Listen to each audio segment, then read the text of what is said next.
Assalamualaikum warahmatullahi wabarakatuh.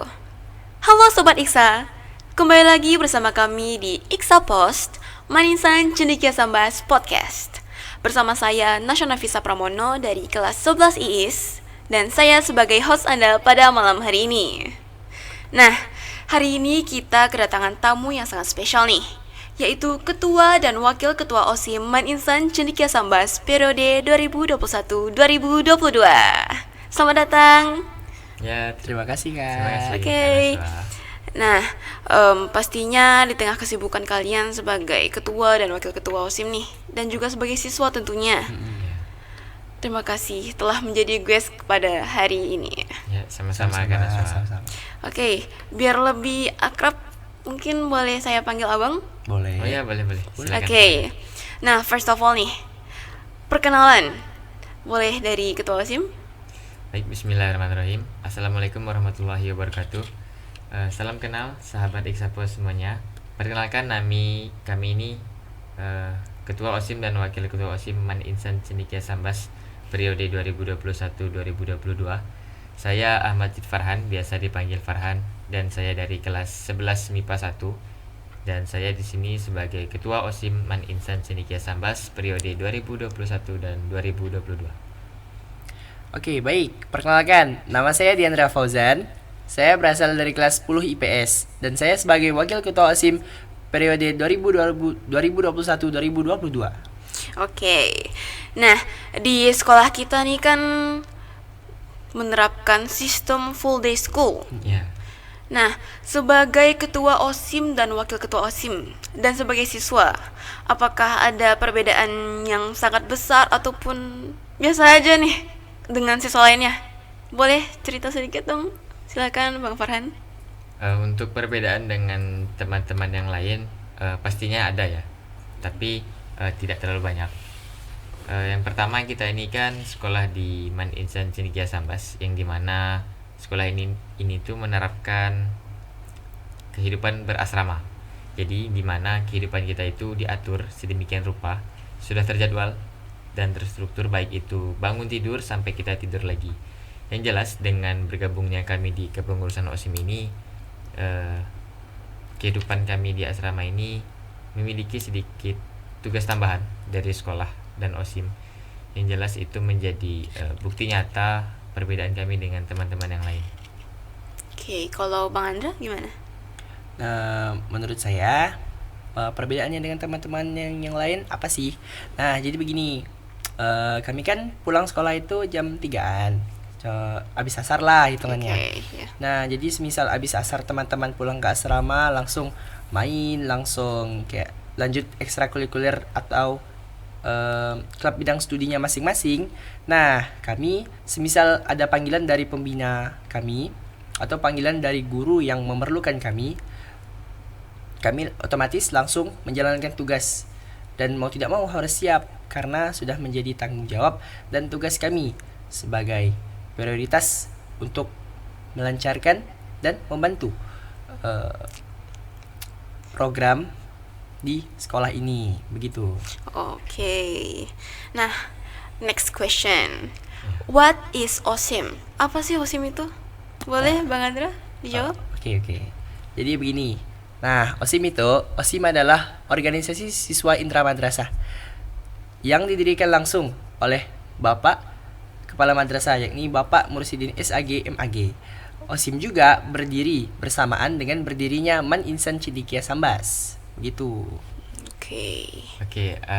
Untuk di OSIM ini kita punya 7 seksi bidang ya. Yang pertama kita itu punya keagamaan dan keasramaan. Kemudian dilanjutkan kita juga punya jurnalistik dan publikasi. Kita punya politik dan bela negara. Ya. Kita punya sosial dan kemasyarakatan. Ya. Kita punya olahraga dan kebersihan. Kita ada juga pendidikan dan seni, dan yang terakhir itu wirausaha. Oke. Nah, motivasi kalian menjadi ketua dan wakil ketua OSIM. Pasti ada dong motivasinya kan? Ada dong. Oke. Boleh Bang Farhan? Motivasi saya menjadi ketua OSIM, yang pertama, saya ingin mencari pengalaman di sini. Saya ingin melatih rasa kepemimpinan saya. Kebetulan saya ini anak pertama di keluarga ya. Oke. Jadi saya itu dituntut untuk memiliki rasa kepemimpinan yang lebih, karena nantinya saya akan menjadi penuntun untuk adik-adik saya ke depannya. Jadi motivasi saya bergabung di OSIM Man Insan Cendekia Sambas ini, yang pertama tadi yang saya sebutkan, saya ingin mencari pengalaman. Kemudian saya ingin mencari teman baru, karena di sebelumnya saya sekolah di sekolah MTS, bukan sekolah yang berbasis asrama. Oh iya. Jadi di sini saya beradaptasi dengan kehidupan baru. Tentu. Ya, seperti itulah kurang lebih. Oke, kalau Bang Andra? Motivasi dari saya adalah jadi begini, dulu waktu saya kecil, bapak atau papa ini menuntut saya harus lebih dari seorang anak laki-laki, karena di keluarga saya sama seperti Bang Zid, saya juga seorang abang, seorang anak pertama. Nah, jadi saya dituntut harus lebih baik dari adiknya, harus lebih bisa mencontohkan yang terbaik dari saudara-saudaranya yang lain. Nah, jadi papa itu lebih menuntut saya lebih disiplin, harus lebih bertanggung jawab, dan juga sebagai anak laki-laki itu kepemimpinan dan tanggung jawab itu nomor 1. Dulu sambil cerita dikit ya. Iya. Nah, dulu misal papa nih sering beliin mainan kan. Oke. Dulu sering beliin mainan, contoh nih mainan kayak Lego. Nah, papa udah beliin Lego nih, udah dipajang kan, udah rapi nih, udah lagi dimainin, terus tiba-tiba hilang.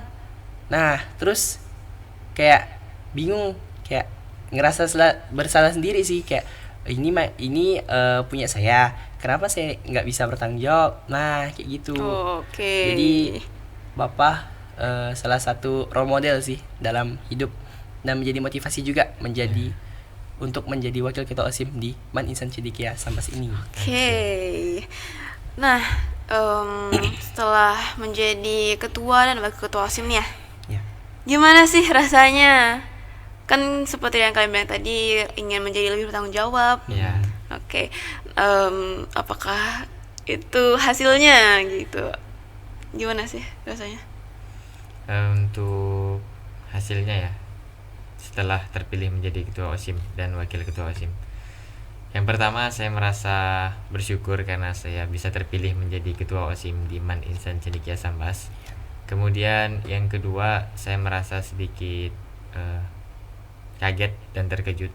Karena apa? Karena di sini saya mengemban tanggung jawab yang lebih dari teman-teman yang ada di Man Insan Cendekia Sambas. Dan untuk perubahan ya, setelah bergabung di organisasi OSIM ini, alhamdulillah saya bisa mengkoordinir teman-teman yang lain.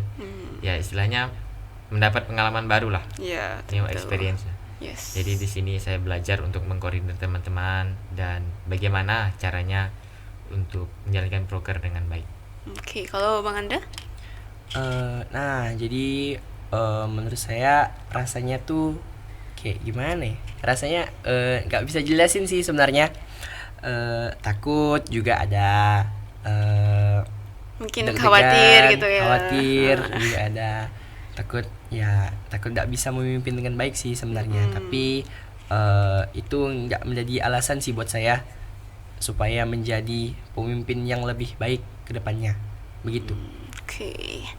Nah, cara pemilihan ketua dan wakil ketua OSIM. Nah, gimana nih seleksinya atau apa gimana gitu?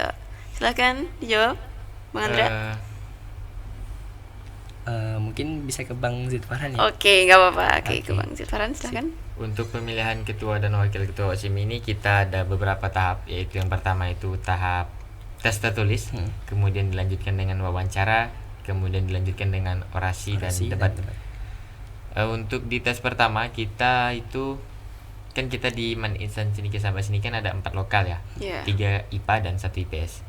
Jadi di setiap kelas itu, terkhusus untuk kelas 11 itu diminta perwakilan di setiap kelas itu 2 orang untuk menjadi kandidat ketua OSIM. Dan untuk khusus kelas 10 itu sama, 2 orang per kelas juga. Iya. Dan untuk kelas 10 itu khusus kandidat wakil ketua OSIM. Jadi setelah kami dikumpulkan 2 orang wakil per kelas itu untuk melakukan seleksi tertulis. Setelah mengisi angket, mengisi beberapa pertanyaan, kemudian beberapa hari selanjutnya itu pengumuman, dan dari 2 orang per kelas tadi itu disisihkan menjadi 5 orang untuk kelas 11 dan 5 orang kelas 10 menjadi kandidat ketua dan wakil ketua, dan melanjutkan ke tahap wawancara. Nah, di tahap wawancara ini kita tuh diwawancarai oleh beberapa purna OSIM Iya. dan pembina OSIM yang lalu.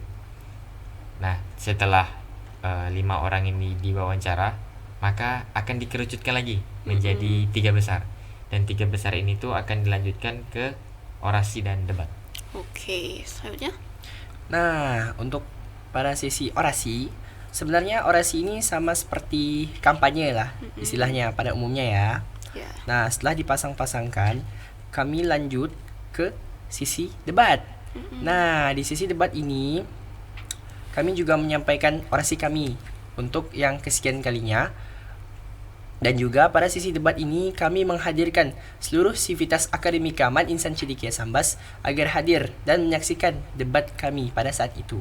Oke, dan tentunya seluruh siswa ya. Ya, seluruh siswa juga hadir sih sebenarnya. Dan akhirnya kalian terpilih ya jadi Ya, ketua. alhamdulillah, Oke. seperti itulah kurang lebih. Nah, pengalaman sebelumnya dalam organisasi gimana nih? Boleh Bang Andra? Kalau pengalaman jujur dulu waktu saya SMP saya bukan anak OSIS sih sebenarnya. Oh, oke. Saya termasuk anak-anak yang biasa aja sih. Kerjaannya datang sekolah, terus belajar, balik tidur. sekolah lagi. Tidur sih kadang-kadang tidur. Paling ya kayak anak pada umumnya sih. Biasa-biasa aja begitu. Oke, kalau Bang Farhan gimana? Kalau untuk diri saya sendiri dulu pas MTS ya sama seperti Diandra. Pas waktu kelas 7 itu, nih cerita sedikit ya. Oke, gak apa-apa. cerita. Waktu kelas 7 itu sama seperti Diandra, saya masih belum tergabung ke dalam organisasi apapun. Namun pas waktu kelas 8 dan saya benar-benar bersyukur saya bisa mendapatkan teman yang aktif di sekolah. Jadi saya itu diajak ke organisasi OSIS dulu ya. Saya diajak, terus saya bergabung. Awalnya gimana ya? Apa sih OSIS itu? Terus cuman gitu-gitu aja kan. Iya. Tapi setelah saya bergabung ke dalam OSIS, oh ini ya ternyata OSIS. Iya. Dan alhamdulillah di MTS pun saya terpilih menjadi ketua OSIS Masya di Allah. MTSN 1 Sambas. Oke. Dan di tahun lalu, di waktu saya kelas 10, saya juga tergabung ke dalam OSIM Man Insan Cendekia Sambas. Dan pada waktu itu saya berada di anggota divisi politik dan bela negara. Oh, oke. Dan setelah itu melakukan seleksi lagi, pemilihan lagi, dan alhamdulillah sekarang saya menjadi ketua OSIM Man Insan Cendekia Sambas periode 2021 dan 2022. Oke, pastinya gimana ya? Untuk Bang Farhan pasti kayak lebih berpengalaman gitu ya. Jelas. Nah, kalau untuk Bang Andra mungkin new experience ya. Ya, ini pengalaman pertama kalinya untuk saya dan saya mohon doanya sih bagi teman-teman yang lagi menonton atau keluarga yang lagi menonton, mohon doanya supaya saya lebih baik untuk berada di OSIM ini sebagai wakil ketua OSIM. Amin. Doakan saya semuanya. Iya. Oke, next, proker unggulan. Apa aja nih proker unggulan kalian? Boleh diceritain Bang Andra? Oke. Nah, jadi di OSIM di Man Insan Cendekia Sambas ini terdapat 2 program unggulan, yaitu program inter dan ekstra. Nah, di intra ini yaitu kami sudah mempatenkan baru mempatenkan suatu program, yakni IKSA Competition. Nah, IKSA Competition ini adalah suatu ajang atau acara lomba seperti kelas meeting pada umumnya. Nah, IKSA Competition ini tidak hanya memperlombakan atau mempertandingkan lomba-lomba yang kayak lomba futsal, lomba basket, lomba bulu tangkis, nggak cuma itu. Nah, kami juga memperlombakan atau mempertandingkan yang berminat atau berbakat di bidang Akademik gitu ya. akademika. Nah, begitu. Pendidikan, seni, Ya. dan kita juga biasa mengadakan lomba tentang keagamaan. Oh gitu. Dan juga di program unggulan yang di intermadrasah ini kami juga memiliki duta. Nah, duta ini terbagi menjadi 3, yakni Bujang Dare Man Insan Cendekia Sambas.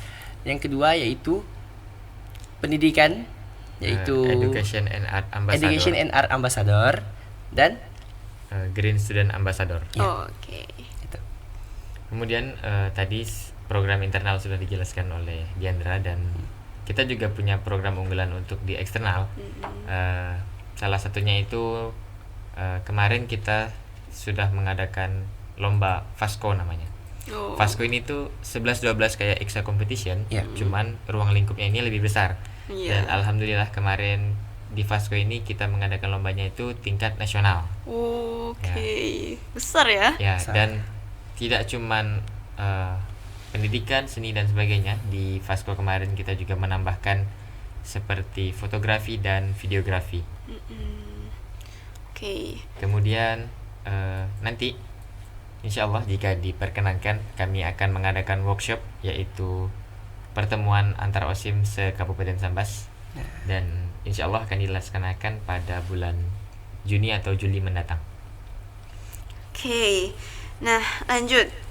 Bagaimana cara kalian untuk memandu salah satu organisasi terbesar di sekolah kita? Oke. Silakan jawab.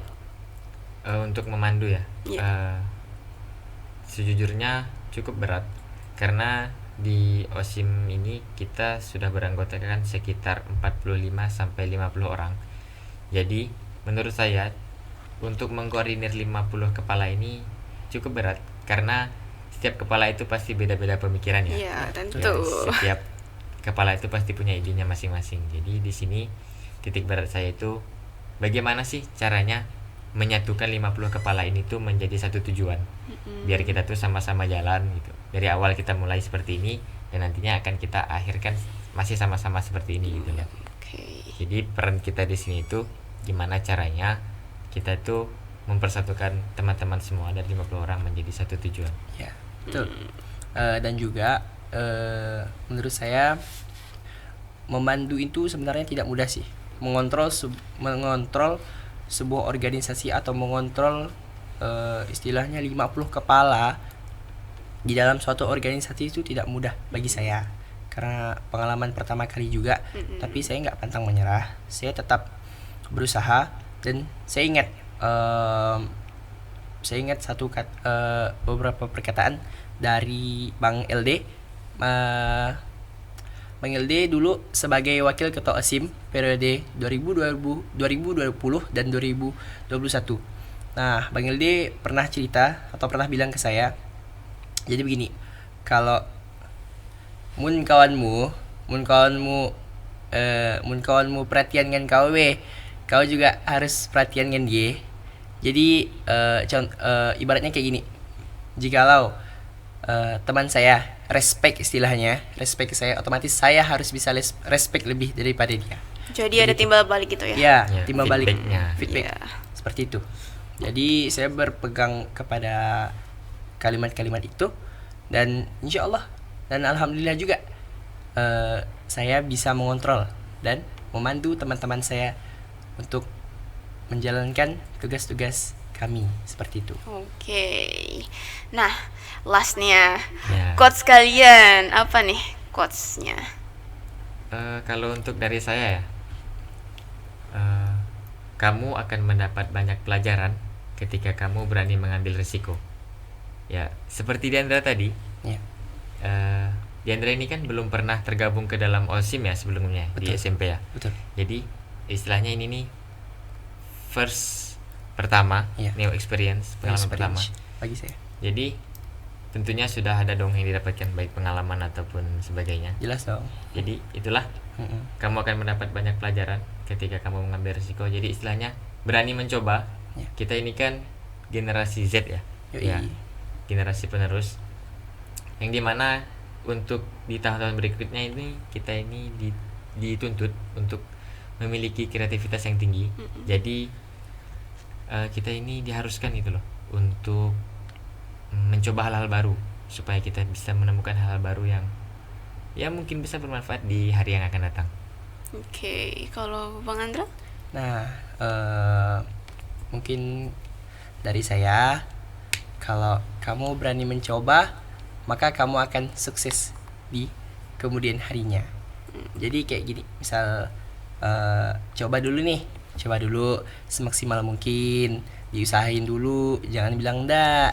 Nah, insya Allah dipermudah jalannya sama Allah, akan berhasil di kemudian harinya.